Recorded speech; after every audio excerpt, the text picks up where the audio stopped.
Bonjour à tous, bienvenue sur Campus Chanel Exécutive. Aujourd'hui, nous recevons l'IAE Paris-Sorbonne pour parler de son master en recherche, études et théorie des organisations, mais aussi en théorie des associations. Alors j'accueille pour cela Géraldine Michel, co-directrice du master. Bonjour Géraldine. Bonjour. Et Philippe Hainaut, co-directeur aussi de ce master, mais aussi des théories des associations. Bonjour, merci. Bonjour. Nous recevrons plus tard Anaïs, une de vos étudiantes. Nous sommes ensemble pour 40 minutes de chat. Vos questions s'afficheront en bas de cet écran, mais on commence tout de suite par l'instant corporate.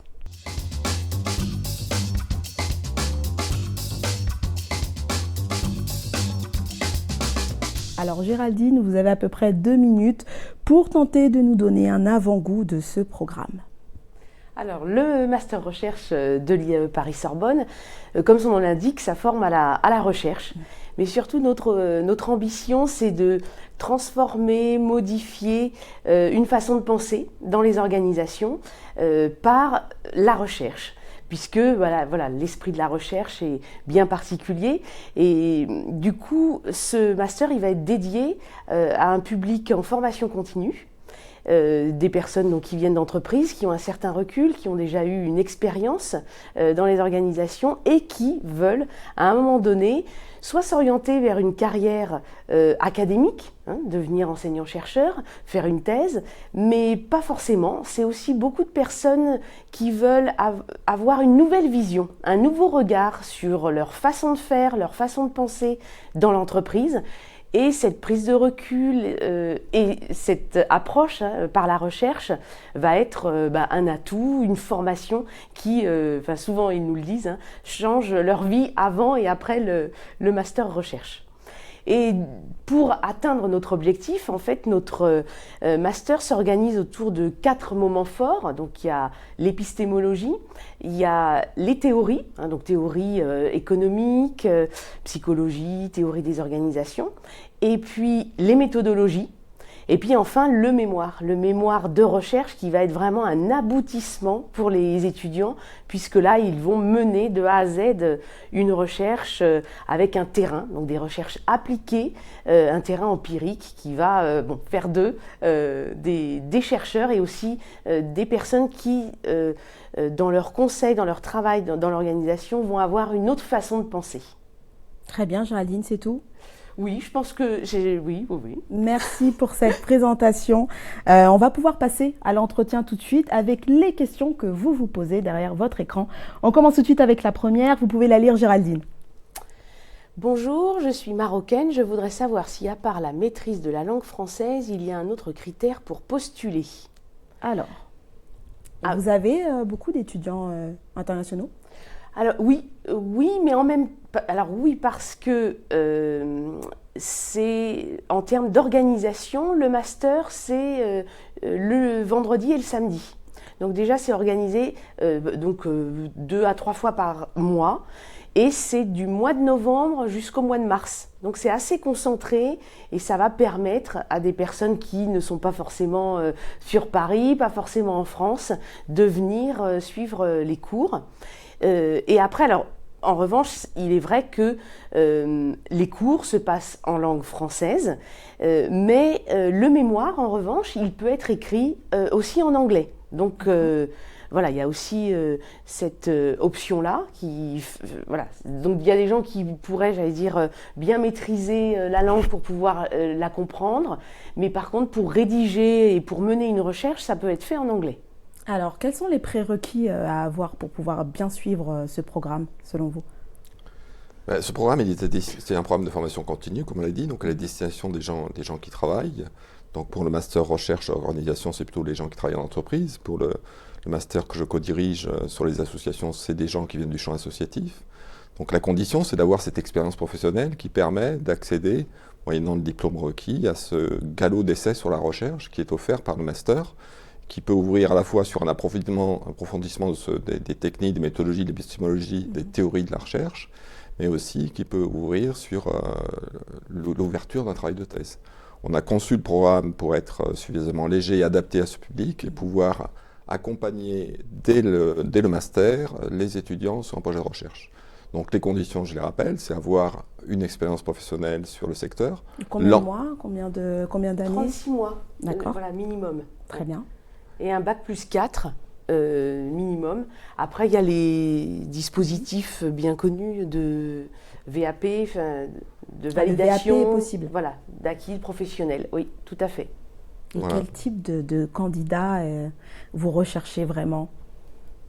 On recherche des candidats qui ont l'appétence pour la recherche, qui ont le goût de la découverte, qui ont une question qu'ils ont envie de résoudre et qui est basée sur leur expérience professionnelle. Donc l'idée, c'est de traduire, d'ouvrir un pont entre la connaissance professionnelle et le monde académique.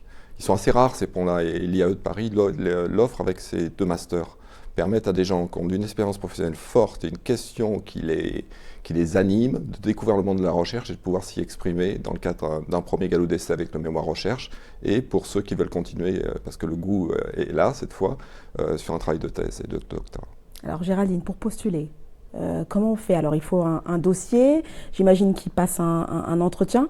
Oui, alors avant l'entretien, donc il y a un dossier, Oui. Sélection sur dossier. Après, il y a un test, une sorte de dissertation sur un sujet, assez libre. Hein. Les gens le font donc pendant 2 heures à l'IAE de Paris. Et puis ensuite, après ce test écrit, il y a donc là des entretiens que l'on mène avec un jury et qui est un échange, un partage pour justement, comme le disait Philippe, pour vraiment détecter une appétence, une façon de penser à la recherche, avec aussi un intérêt pour une question bien précise, puisqu'il faut être passionné quand même par un sujet et avoir un esprit recherche. Donc c'est sur ce à quoi vous faites vraiment attention lors de cet entretien. Oui, tout à fait. Très bien. Philippe, vous pouvez lire cette question. Cette formation est-elle essentiellement destinée au profil cadre? Alors, elle est faite pour eux, mais dans cette définition des profils cadres, il faut voir une certaine modularité possible. Lorsque je pense notamment aux associations, on a ouvert une dizaine d'années à peu près un master management des associations qui était là pour diplômer des gens qui avaient peut-être des responsabilités de cadre, mais n'avaient pas ni le titre, ni la fonction, ni la formation ad hoc. Donc on est là aussi au travers de nos possibilités de diplomation, de validation des acquis professionnels, de permettre à des personnes d'évoluer dans leur carrière. Et donc de passer peut-être d'une situation où ils ont des responsabilités de cadre, mais c'est pas affirmé, c'est pas explicite, à la possibilité de traduire par le diplôme de l'IAE de Paris l'affirmation de leur posture de cadre. vous avez beaucoup de personnes en reconversion? Oui, c'est surtout une reconversion. C'est un chemin très personnel quand même quand on vient faire un master recherche. C'est pas comme les autres diplômes, j'allais dire à l'IAE de Paris, où ça peut être plutôt pour booster sa carrière, ou vous voyez où on va approfondir un métier. Là, c'est vraiment, en effet, soit pour aller sur les métiers académiques, de l'enseignement et de la recherche, là c'est une reconversion. Mais après, on a ces gens qui sont consultants mais veulent asseoir leurs conseils, leur expertise sur des théories.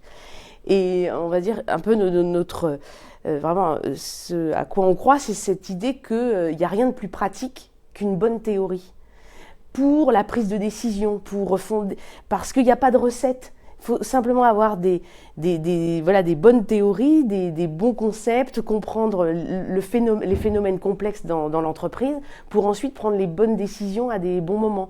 Donc c'est aussi pour asseoir une certaine expertise sans forcément de reconversion. C'est étoffer leurs compétences déjà. Oui, déjà tout à fait. Très bien. On va passer à la question d'après. Vous pouvez la lire, Géraldine. Alors, le contenu de votre programme est plus centré sur la recherche ou la stratégie marketing et management. Je souhaiterais également savoir si les cours sont plutôt généralistes ou techniques. Alors, j'imagine moi qu'il y a les deux, recherche et gestion aussi. Alors, c'est-à-dire que c'est un master recherche, c'est une formation à la recherche par la recherche. Donc en fait, on est en sciences de gestion. Donc en fait, dans ce master, il y a des gens qui font des recherches en système d'information, en ressources humaines, en marketing, en finance, etc. Toutes les disciplines des sciences de gestion. Mais tout ce qu'on va surtout leur donner, ce sont des clés transversales. Puisque nous, nos cours, ce n'est pas ni des cours en finance, ni des cours en marketing, c'est de la méthodologie, de l'épistémologie. Donc, voilà, donc c'est très transversal. La formation est transversale. Après, alors ce qui est nouveau, et ça c'est intéressant, c'est qu'après on aura des enseignants de l'IAE, experts dans chacune des disciplines, qui vient en finance, en système d'information, en contrôle de gestion, en stratégie, venir faire un point précis sur la recherche dans cette discipline. Mais j'allais dire, c'est un témoignage. Ce n'est pas, voilà. Alors que le reste des cours est transversal aux disciplines. Ça, c'est hyper intéressant. Pouvez-vous nous en citer quelques exemples ? Par exemple, tout ce qui est méthodologie qualitative, méthodologie quantitative, on peut les utiliser dans toutes les disciplines et dans tous les types de recherche. Philippe, quelle est votre méthodologie à vous ? Comment je travaille plutôt sur le champ associatif. Comment on travaille dans le champ associatif ? On peut faire les deux, on peut faire du quantitatif ou du qualitatif, tout dépend finalement de la question de recherche qu'on se pose.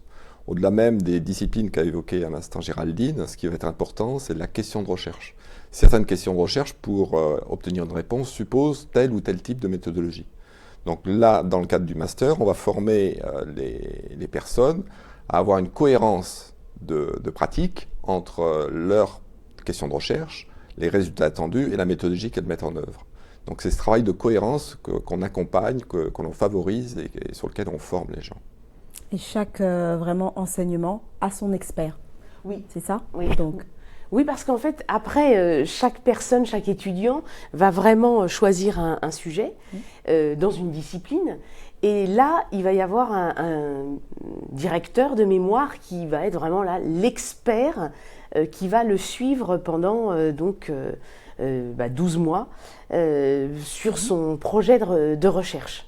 Ouais. Alors, vous avez des enseignants chercheurs, du coup, et aussi des intervenants professionnels, j'imagine.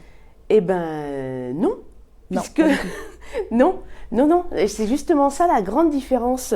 C'est bien parce que c'est cette différence. Là, on est sur de la recherche, donc là, on n'a que des enseignants-chercheurs. D'accord. Mais par contre, ce qui est intéressant, c'est que ce sont des recherches plutôt appliquées. Donc Philippe, c'est pareil pour... Quel type de recherche ? Voilà, en association. En association, on a quel type de recherche ? C'est des recherches qui vont permettre de faire progresser la connaissance sur le champ, en sciences de gestion. Et longtemps, le champ associatif a été un peu à l'écart des questions de gestion. Il a été traité, ce champ-là, par la sociologie, il a été traité un petit peu par l'économie. Mais finalement, sur les études de gestion, il y en a peu. Donc, il y a vraiment un grand besoin de connaissances. Surtout en association, j'imagine. Oui, alors en organisation, bien sûr, aussi. Que la question d'après porte sur votre domaine. Attention, Philippe. D'accord. Vous êtes prêt à répondre ? Vous pouvez la lire avant ? Concrètement, la dimension de l'association, quelle dimension d'association votre programme couvre-t-il ? On essaie de tout couvrir. L'idée, c'est qu'on part du principe qu'il y a un fait associatif, une spécificité de ce fait associatif, qui explique qu'il y a un autre master à côté du master organisation qui est plutôt orienté entreprise, avec l'idée que derrière ces associations, ces organisations un peu particulières que l'on nomme associations, il y a une dimension qui est non lucrative. Il y a une dimension qui va couvrir la question de l'intérêt général, l'utilité sociale sur le cas. Et il y a aussi la dimension action publique, donc toute la relation avec les acteurs publics.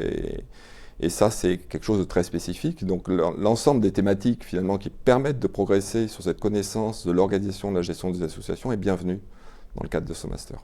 Très bien, on va terminer justement votre prestation sur cet appel. Philippe Hainaut, co-directeur du master recherche et directeur du master recherche études et théorie des associations, était avec nous. Il est temps d'accueillir un autre invité. Merci Philippe d'avoir été avec nous. Merci. Anaïs Boutruc-Reveuil, ancienne étudiante du master recherche, mais aussi doctorante à l'IAE Sorbonne, nous a rejoint. Bonjour Anaïs. Bonjour Eve. Alors vous, rapidement, quel a été votre parcours avant d'intégrer cette formation et pourquoi vous avez choisi ce master recherche surtout ? Alors mon parcours est un parcours assez classique. J'ai fait une prépa, une école de commerce et puis ensuite je suis travaillé 12 ans à la grande distribution. Et puis l'idée m'était déjà venue de faire un doctorat. Il y a maintenant 5 ou 6 ans, mais je n'avais pas exactement pris le temps de regarder comment fallait faire quand on était sortis en fait d'un chemin académique. Et du coup, quand cette envie-là m'est revenue, au bout de 12 ans de pratique, parce que aussi j'avais besoin d'être un peu plus réflexive par rapport à ce qui pouvait se passer dans mon entreprise et dans mon métier, et je me suis renseignée et j'ai découvert qu'il y avait cette formation-là qui était vraiment l'idéal pour les exécutifs qui n'avaient pas beaucoup de temps pour pouvoir se plonger dans la recherche et puis ne serait-ce que découvrir la recherche. Et donc, j'ai postulé au Master Recherche. Qu'est-ce qui vous a plu le plus, qui vous a attiré et qui, selon vous, fait le plus de ce Master Recherche ? Alors, ce qui m'a attirée au départ, clairement, c'était la forme.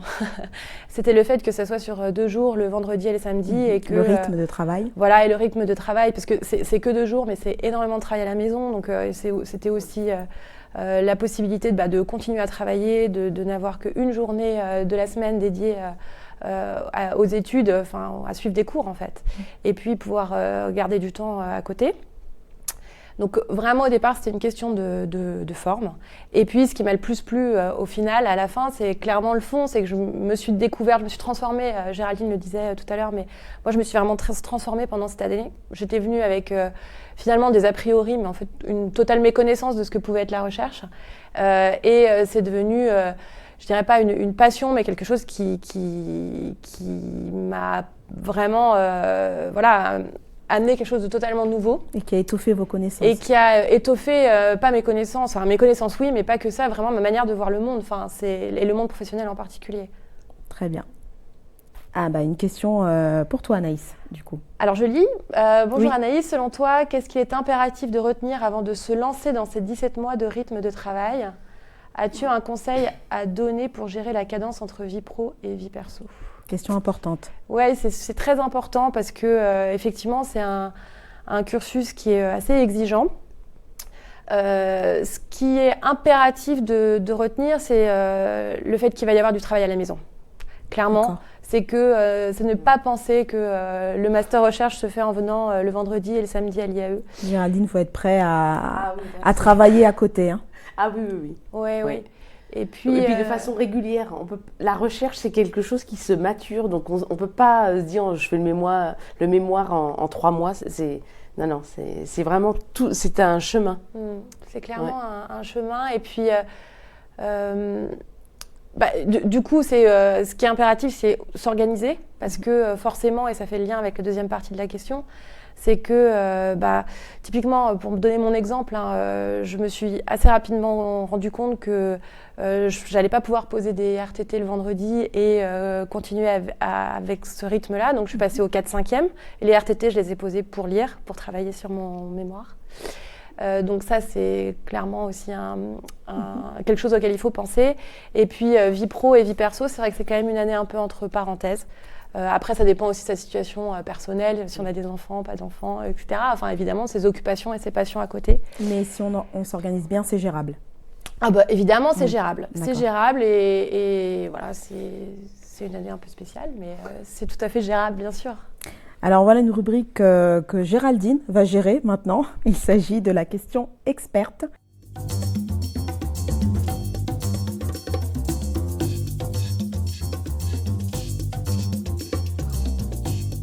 Vous pouvez la lire, oui. Allez-y. Alors, Taylor, le père du scientific management, disait qu'il était possible de parvenir à une méthode de management scientifique. Sur quels enjeux actuels de la recherche et des modèles ou représentations d'organisation travaillez-vous ? Sur quoi vous travaillez, sur quels enjeux de demain vous les préparez ? Tout à fait. Alors, je voudrais pas... donc moi, je suis directrice de ce programme, mais en même temps, je suis chercheuse dans ma discipline qui est notamment le management des marques. Donc, il n'y a pas que ça. Donc, il faut que je prenne du recul et que je vois aussi ce que mes collègues font aujourd'hui. Mais en tout cas... les enjeux, évidemment, il y a tout ce qui concerne les enjeux en termes, les outils, la transformation digitale. Et donc ça, c'est très actuel et c'est des sujets de recherche qui touchent, et c'est ça qui est intéressant, toutes les disciplines, que ce soit en ressources humaines, en système d'information, en marketing, en stratégie. Donc un même thème va être justement traité par toutes les disciplines. Et puis ensuite, il y a aussi donc l'organisation du travail. Ça, je pense que ça prend beaucoup de sujets. Enfin, ça prend beaucoup d'énergie au laboratoire aujourd'hui sur les nouvelles organisations de travail, puisque le monde change énormément. Donc, comment les organisations s'adaptent, se modulent pour pouvoir rester pérennes. Donc voilà. Mais en tout cas, nous, sinon, notre modèle de recherche, hormis les thématiques, c'est une recherche appliquée. À l'IAE de Paris, on a toujours été proche des organisations, quelles qu'elles soient, publiques, privées, le monde associatif, etc. Et donc, ça, c'est extrêmement important d'avoir une recherche utile pour les organisations, et du coup on travaille beaucoup avec eux. C'est aussi un modèle qui anime la recherche à l'IAE de Paris, puisque nous avons 6 chaires, des chaires de recherche avec des partenaires très variés, et ce sont des chaires dans différentes disciplines. Justement, on me dit dans l'oreillette que c'est notre prochaine question. Donc, très bien, alors je ne vais pas développer pour pas... voilà. Vous pouvez la développer juste maintenant. Allez-y.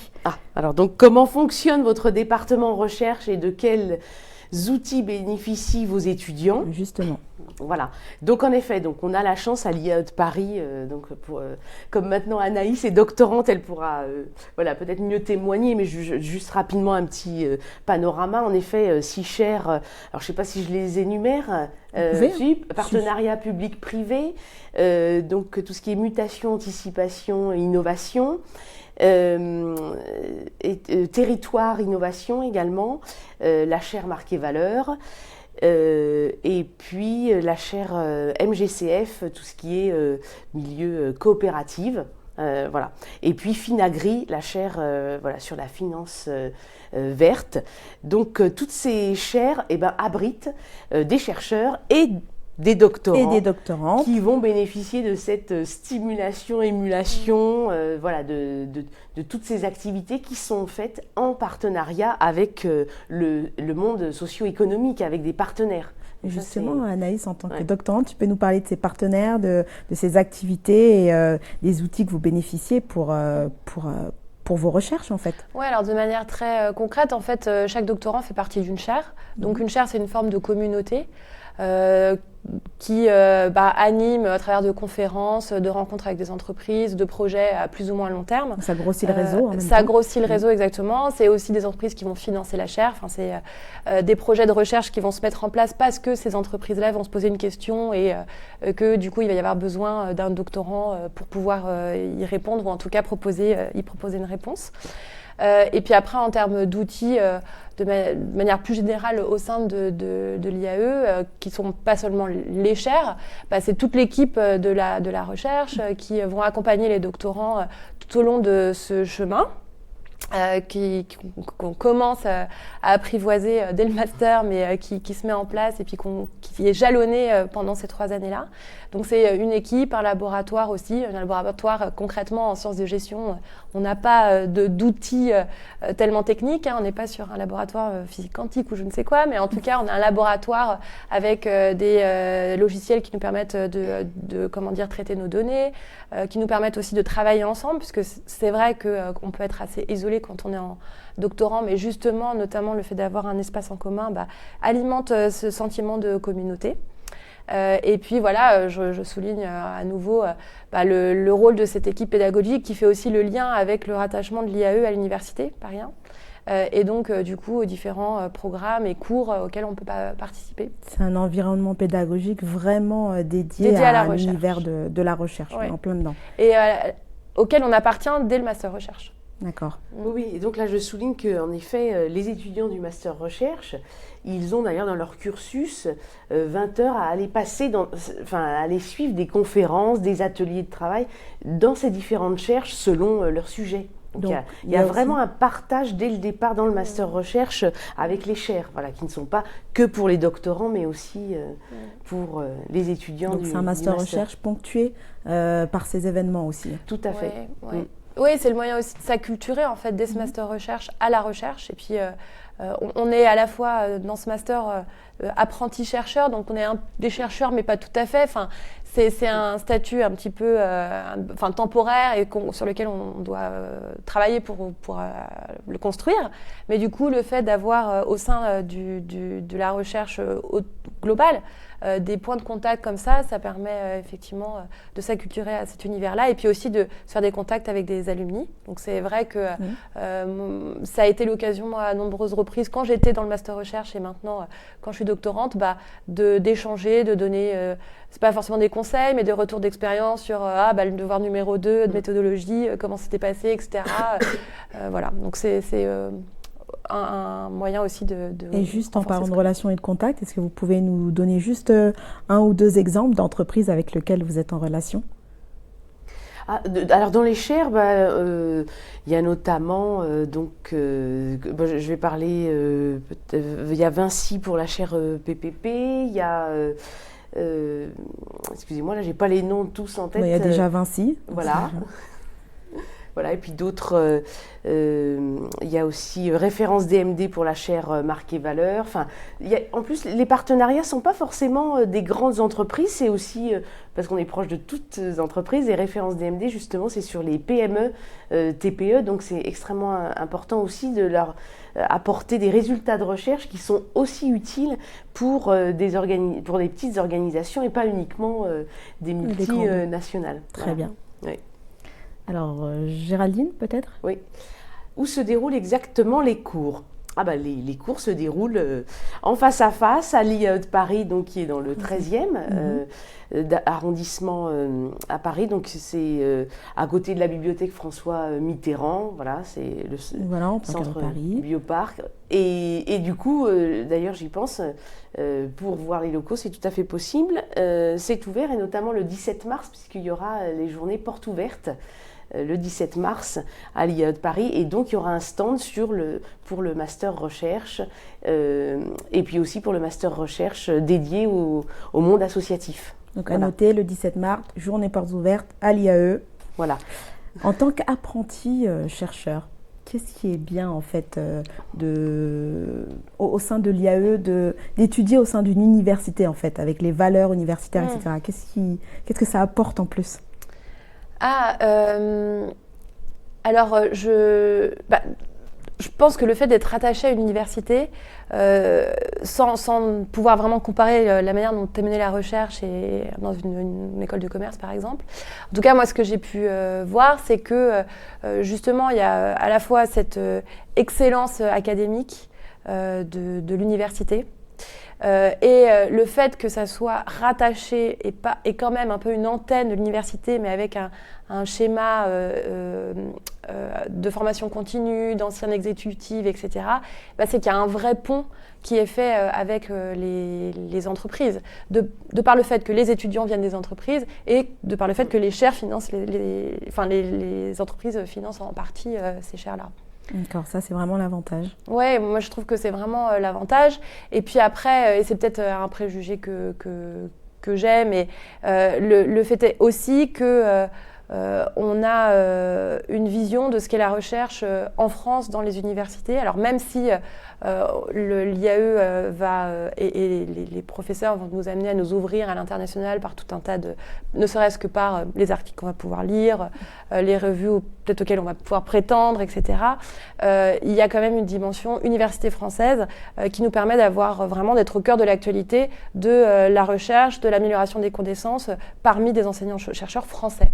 Et ça, je trouve que c'est vraiment aussi une force de l'IAE et de l'IAE de Paris et des IAE en général peut-être. Et vous êtes aussi en lien au CNAM, en relation... Oui, tout à fait, oui, merci de préciser. Oui, en fait, le master recherche dédié au monde associatif, il est co-dirigé avec le CNAM. Donc ça, c'est important aussi. Enfin, il y a beaucoup de partage et donc c'est avec le collègue Jean-Louis Laville et donc Philippe Hainaut que ce master a pu se créer et vient compléter le master recherche classique, comme on le disait, qui est dédié plus aux organisations, enfin entreprises classiques. Ouais.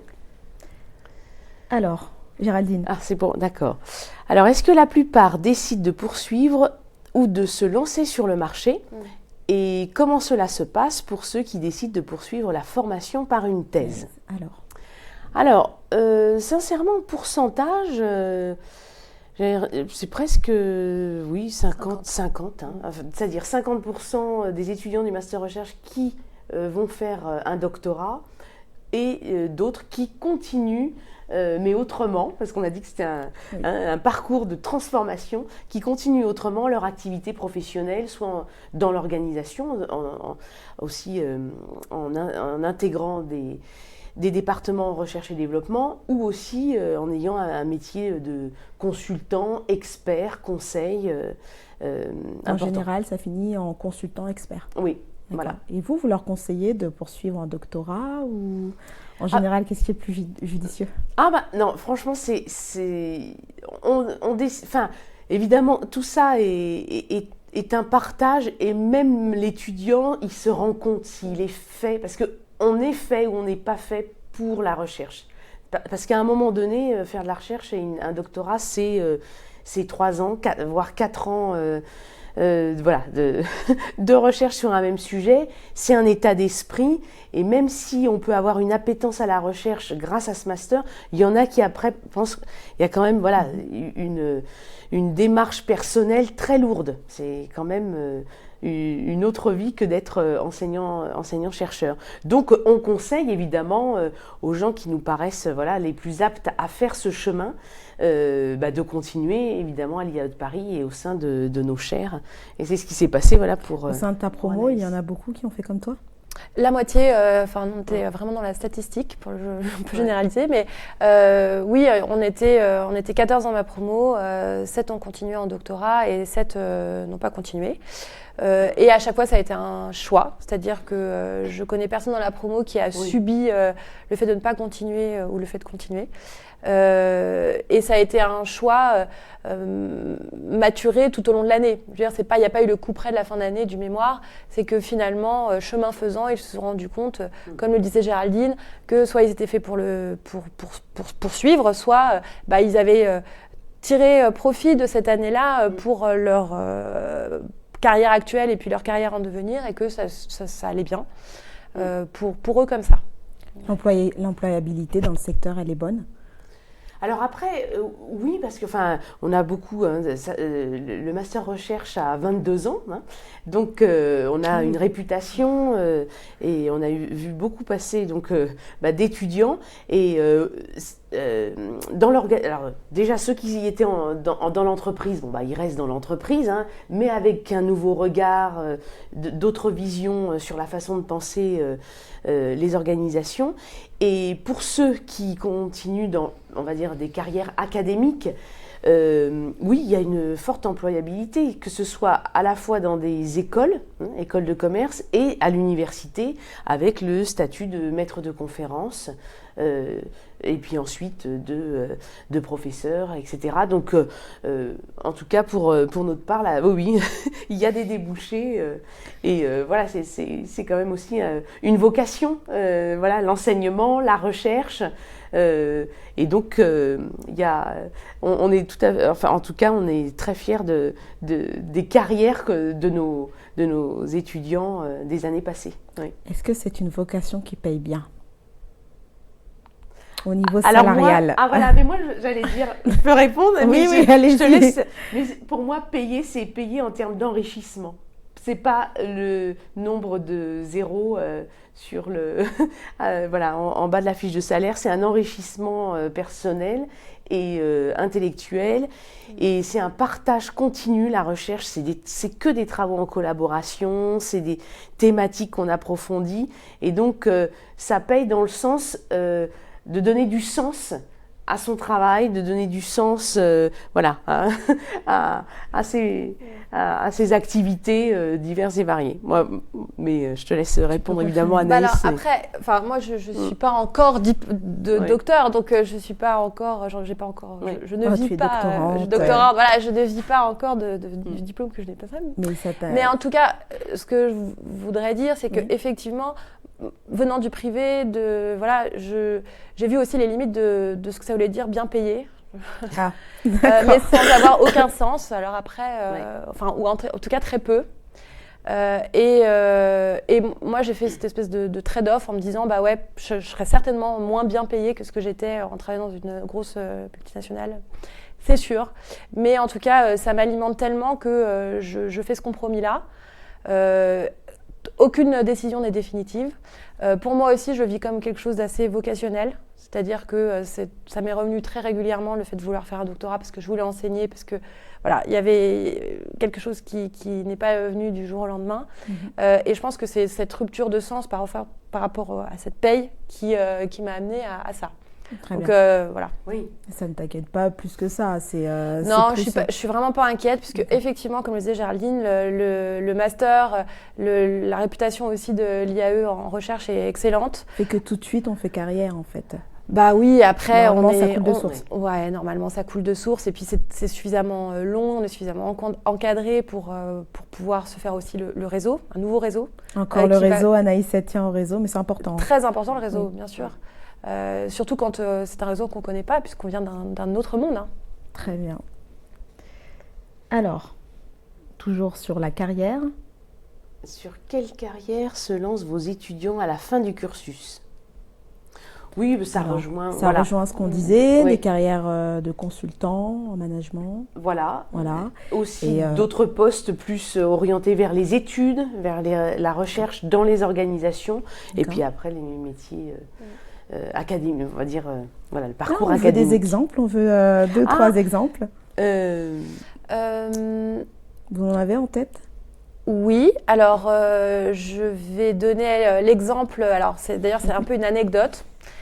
C'est que quand je me suis inscrite à ce master recherche et que j'ai dû demander mon 4/5e, mon manager de l'époque m'a dit tu peux me dire pourquoi ? J'ai dit oui, je fais le master recherche. Et donc en fait il s'avère qu'il l'avait fait il y a 12 ans. Donc c'est quand même à l'IAE de Paris, etc.